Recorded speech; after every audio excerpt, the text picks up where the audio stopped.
Hello friends, unit 3ના read 1ની અંદર જે બીજી છેલ્લી બે એક્સરસાઇઝીસ બાકી છે એમાંની ત્રીજી જોઈએ, ધ સ્ક્રીન એક્સરસાઇઝ.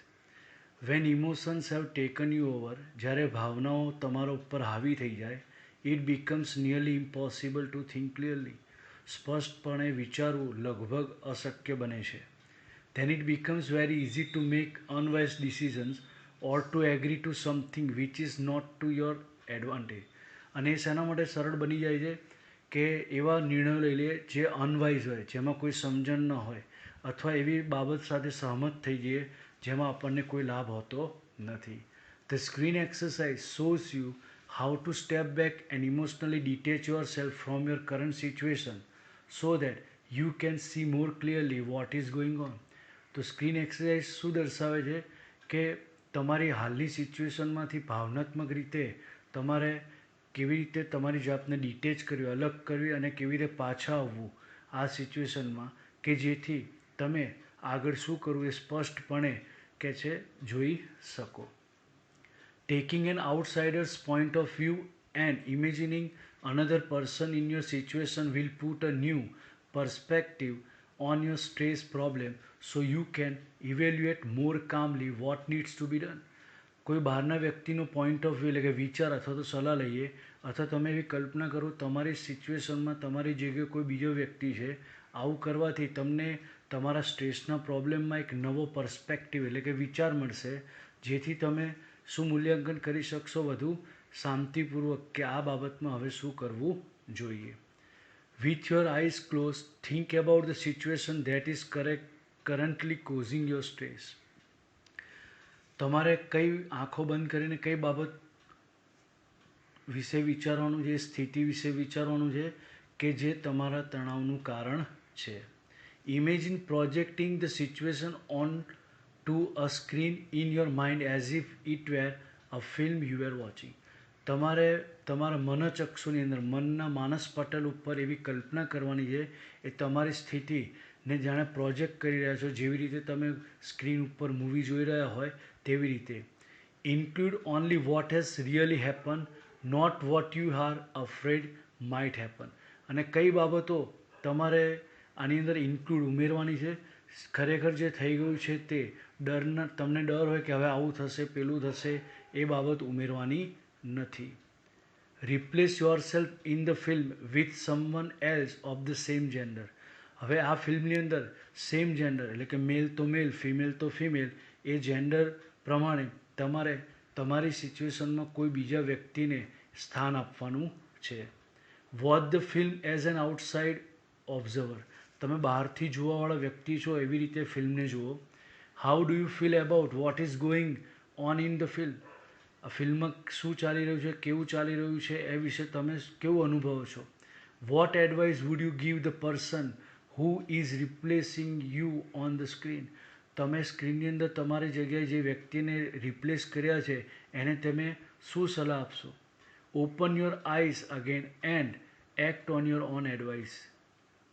અને આંખો ફરીથી ખોલો અને તમે જે સલાહો સૂચનો આપ્યા છે એના ઉપર તમે કાર્ય કરો.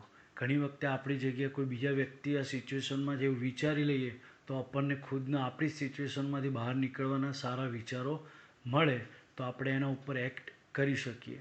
અને છેલ્લી છે એન્ટિસિપેટિંગ સક્સેસ. સફળતા મળી છે એનું એન્ટિસિપેશન કરવાનું છે, એટલે કહેવાનો મતલબ પૂર્વધારણા કરવાની છે. When life becomes too hectic we can end up feeling mentally tired in knots. જ્યારે આપણું જીવન ખૂબ જ અત્યંત વ્યસ્ત અને ઝડપી બની જાય છે ત્યારે છેલ્લે આપણે માનસિક રીતે કેવું અનુભવીએ છીએ, ટાયર્ડ ઇન નોટ્સ, જાણે કેટલાક બંધનોની અંદર આપણે બંધાઈ ગયા છીએ તેવું લાગતું હોય છે. Nothing seems easy and positive. કશું સરળ અને હકારાત્મક નથી લાગતું.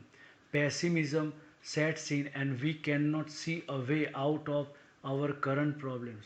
પેસિમિઝમ નિરાશાવાદ અથવા તો નિરાશા, નકારાત્મકતા આપણામાં મનમાં હાવી થઈ જાય છે અને જે આપણા કરંટ પ્રોબ્લેમ્સ જે છે એમાંથી બહાર આવવા માટેનો માર્ગ આપણે જોઈ શકતા નથી.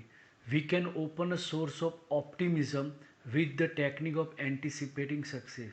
એન્ટિસિપેટિંગ સક્સેસ ટેકનિકની મદદથી આશાવાદનો જે સ્ત્રોત છે એ આપણે ખોલી શકીએ છીએ. તો અહીંયા પણ એક્સરસાઇઝના 4 સ્ટેપ્સ આપ્યા છે, જોઈએ. Settle back in a chair and close your eyes. ખુરશીમાં ટેકો દઈને બેસો અને આંખો બંધ કરો. Experience with all your senses what it feels like to have achieved something. તમે કંઈક પ્રાપ્ત કરી લીધું છે એ બધી ઇન્દ્રિયોથી તમે અનુભવો. And enjoy the resulting feelings of relief and ઇલેઝન.